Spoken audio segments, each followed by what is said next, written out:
ગુજરાતમાં કોરોનાના કેસમાં ઘટાડો રાજ્યમાં કોરોનાના 12,820 નવા કેસ નોંધાયા છે। કોરોનાથી 140 દર્દીના મૃત્યુ સારવાર બાદ 11,999 દર્દીને અપાઈ રજા। અમદાવાદમાં કોરોનાના નવા આંકડા જાહેર। અમદાવાદમાં કોરોનાના 4,671 નવા કેસ નોંધાયા છે। કોરોનાથી વધુ 26 દર્દીના મૃત્યુ જ્યારે સારવાર બાદ 3,952 દર્દીને અપાઈ રજા। સુરતમાં કોરોનાએ માજા મૂકી। સુરતમાં કોરોનાના 1,656 નવા કેસ નોંધાયા છે। 13 દર્દીના મૃત્યુ સારવાર બાદ 2,892 દર્દીને રજા અપાઈ। રાજકોટમાં કોરોનાના કેસમાં આંશિક ઘટાડો। રાજકોટમાં 524 નવા કેસ નોંધાયા છે। સારવાર બાદ 647 દર્દીને અપાઈ રજા। વડોદરામાં કોરોનાનો કાળો કહેર। વડોદરામાં કોરોનાના 935 નવા કેસ નોંધાયા છે। 14 દર્દીના મૃત્યુ સારવાર બાદ 647 દર્દીને અપાઈ રજા। કોરોના મામલે ગુજરાત હાઈકોર્ટમાં હાથ ધરાયેલ 100 મોટોમાં આજે સુનાવણી હાથ ધરાશે। હાઈકોર્ટમાં ગુજરાત સરકારે કર્યું સોગંદનામું, જેમાં રાજ્ય સરકારે કોરોના અંગેની કામગીરી તેજ કરી હોવાનો દાવો કર્યો।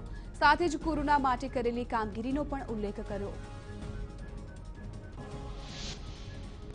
અમદાવાદમાં 18 વર્ષથી વધુની ઉંમરના લોકો માટે વેક્સિનનો સ્ટોક ખૂટ્યો। રસીના અભાવે અમદાવાદમાં એજ રસીકરણ કેન્દ્રો બંધ, તો પ્રથમ ડોઝ લેનાર સિનિયર સિટીઝનને નથી મળતો બીજો ડોઝ। રસી ન મળતા સિનિયર સિટીઝનોમાં જોવા મળ્યો રોષ। સુરતમાં આગામી 2 દિવસ સુધી રસીકરણ રહેશે બંધ। રસીકરણ બંધ રહેતા લોકોમાં જોવા મળ્યો રોષ। 45થી વધુ વયના લોકો માટે શહેરના 19 રસીકરણ કેન્દ્રો પર નહીં અપાય રસી, જોકે 18થી વધુ ઉંમરના લોકો માટે રસીકરણ ચાલુ। અમદાવાદમાં કોરોનાના નવા કેસોનો આંકડો ઘટતા હોસ્પિટલોમાં રજા લેવા દર્દીઓની સંખ્યા પણ વધી, જેથી વિવિધ હોસ્પિટલોમાં ખાલી બેડની સંખ્યા પણ વધી છે। છેલ્લા 4 દિવસથી રોજ 3,000થી વધુ દર્દીઓને હોસ્પિટલમાંથી રજા મળી રહી છે।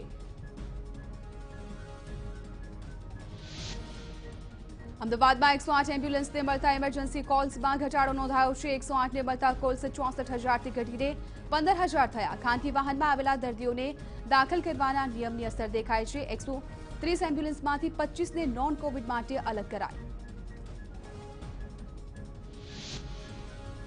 સુરતમાં કોરોનાનું સંક્રમણ ઘટી રહ્યું છે। પોઝિટિવ કેસ સામે ડિસ્ચાર્જ કેસ વધ્યા। કોરોનાની જંગ જીતીને 2,290 લોકોને હોસ્પિટલમાંથી રજા અપાઈ છે, જો કે શહેરના રાંદેર અને અઠવા ઝોનમાં સંક્રમણ યથાવત। રાજકોટમાં ચૌધરી હાઈસ્કૂલ સામે વાહનોની લાઈન ન લાગેલી જોવા મળી છે। સિવિલ હોસ્પિટલ દ્વારા બેડની વ્યવસ્થા વધારતા લાઈન જોવા ન મળી। 2 દિવસથી રાજકોટમાં કોરોનામાં આંશિક ઘટાડો થયો હોવાના જોવા મળી રહ્યા છે દ્રશ્યો। સુરતમાં સિવિલ અને સ્મીમેર હોસ્પિટલમાં કુલ 823 ગંભીર દર્દીઓ દાખલ। સિવિલમાં 590 દર્દીઓમાંથી 556 દર્દીઓની હાલત ગંભીર, જ્યારે સ્મીમેરમાં દાખલ 284માંથી 267 દર્દીઓ ગંભીર હાલતમાં। રાજકોટમાં કોરોનાથી મોતનો સિલસિલો યથાવત। કોરોનાથી વધુ 76 દર્દીના મૃત્યુ। મોત અંગેનો આખરી નિર્ણય ડેથ ઓડિટ કમિટી લેશે। અમદાવાદમાં કોરોનાના કહેરને લઈને લોકડાઉનની માંગ। કોરોનાનું સંક્રમણ અટકાવવા માટે લોકોએ આંશિક લોકડાઉનને બદલે સંપૂર્ણ લોકડાઉનની કરી માંગ, તો ચેન તોડવા કડક લોકડાઉનની ઉઠી માંગ। જન્મથી જ એક કિડની ધરાવતા બાળકને થયું કોરોના। પ્રસૂતિ બાદ માતા અને શિશુ થયા સંક્રમિત। સયાજી હોસ્પિટલમાં બાળ વિભાગમાં અપાઈ રહી છે સારવાર। બાળકની તબિયત સ્થિર। કપડમાં એસટી ડેપોમાં એક સાથે 39 કર્મચારી કોરોનાથી સંક્રમિત થયા। સ્ટાફના અભાવે મોટાભાગના એસટીના રૂટ બંધ કરવાની ફરજ પડી। 72માંથી હાલ 45 શેડ્યુલ પર દોડી રહી છે બસ। કપડમાં એસટી ડેપોના 3 કર્મચારીઓના કોરોનાથી મૃત્યુ પણ થયા છે। અમદાવાદમાં કોરોનાના કેસ ઘટ્યા ત્યારે મહાનગરપાલિકા અને રેલવે વિભાગ જાગ્યું। રેલવેએ ઉભા કર્યા આઇસોલેશન કોચ। 20 કોચમાં ઉભા કરાયા છે આઇસોલેશન બોર્ડ। એક કોચમાંથી 30થી વધુ દર્દી કરી શકે છે વ્યવસ્થા।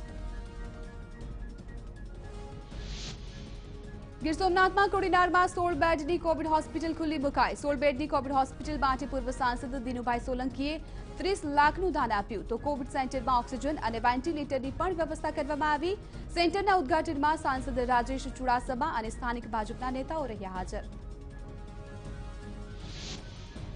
સુરતમાં અડાજણ ખાતે જૈન સાધુ અને સાધ્વીઓ માટે આઇસોલેશન સેન્ટર ઊભું કરાયું છે। પૂર્વ ડેપ્યુટી મેયર નીરવ શાહે 125 બેડના આઇસોલેશન સેન્ટરની શરૂઆત કરાવી, જેમાં સારવાર લઈને દર્દીઓ સ્વસ્થ થઈ રહ્યા છે, તો સેન્ટરમાં જૈન સાધુ અને સાધ્વીઓ માટે પણ ખાસ વ્યવસ્થા।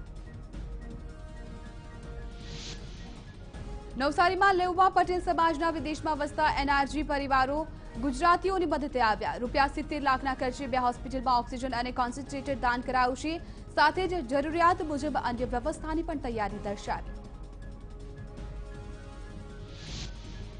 પ્રાંતિજના ઝિંઝવા ગામે કોવિડ કેર સેન્ટર શરૂ કરાયું છે। પ્રાથમિક શાળામાં કોવિડ કેર સેન્ટર શરૂ કરાયું છે। 25 બેડ સાથે શરૂ કરાયું કોવિડ સેન્ટર। આગામી દિવસોમાં ઓક્સિજન બેડની સુવિધા પણ શરૂ કરાશે। જામનગરમાં લેઉવા પટેલ સમાજ દ્વારા રણજીત વિસ્તારમાં કોવિડ સેન્ટર શરૂ કરાયું છે, જેમાં 50 બેડની વ્યવસ્થા કરાઈ। કોવિડ સેન્ટરમાં 15થી વધુ તબીબ અને 15 જેટલા નર્સિંગ સ્ટાફ 24 કલાક કાર્યરત રહેશે। સાથે જ સેન્ટરમાં દાખલ થનાર દર્દી માટે સારવારથી લઈને ભોજન સુધીની વ્યવસ્થા પણ કરાઈ। વિધાનસભાના અધ્યક્ષ રાજેન્દ્ર ત્રિવેદી એસએસજી હોસ્પિટલને ₹1 કરોડની કરી સહાય। ધારાસભ્ય તરીકેની ગ્રાન્ટમાંથી ફાળવ્યા ₹1 કરોડ। ગોંડલની શ્રીરામ સાર્વજનિક હોસ્પિટલમાં અનોખું સેવા યજ્ઞ। હોસ્પિટલમાં કોરોનાના સામાન્ય દર્દીઓ માટે શરૂ કરાયું ડે કેર યુનિટ। ગરીબ અને જરૂરિયાતવાળા દર્દીઓને વિનામૂલ્યે સારવાર, દવા અને ભોજન મળી રહે તેવી વ્યવસ્થા। વિસનગરના બજાર 9 મે સુધી બંધ રહેશે। વેપારી સંગઠન અને રાજકીય અગ્રણીઓની હાજરીમાં લેવાયો નિર્ણય। કોરોના સંક્રમણને ખાળવા લેવાયો છે નિર્ણય। બેઠકમાં સ્વૈચ્છિક લોકડાઉનનો પણ નિર્ણય લેવાયો। પાલીતાણાની આસપાસના ગામોમાં રાહત સામગ્રીની કીટનું વિતરણ કરાયું છે। આણંદજી, કલ્યાણજી પેઢી અને કાર્યકરોએ 1500 કીટનું કર્યું વિતરણ। ઓક્સિજન સિલિન્ડર, ઉકાળા અને ટીફીનું પણ વિતરણ કરાયું।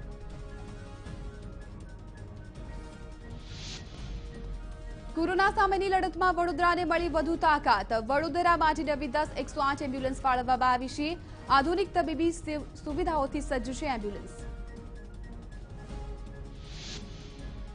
સુરેન્દ્રનગર શહેરી વિસ્તારોમાં તંત્રએ બજારો બંધ કરાવતા વેપારીઓમાં રોષ। સ્વૈચ્છિક લોકડાઉન બાદ આજે બજારો ફરીથી ખુલતા તંત્રએ બંધ કરાવી દુકાનો। પોલીસે દાદાગીરી કરીને દુકાનો બંધ કરાવી હોવાનો વેપારીઓનો આક્ષેપ। રાજકોટમાં એક પરિવારે કોરોનાને આપી માત। 22 લોકોના પરિવારમાં 15 લોકો એકસાથે કોરોનાથી સંક્રમિત થયા હતા। પરિવારે એકમેકનો સાથ અને સહકાર આપીને કોરોનાને હરાવ્યો।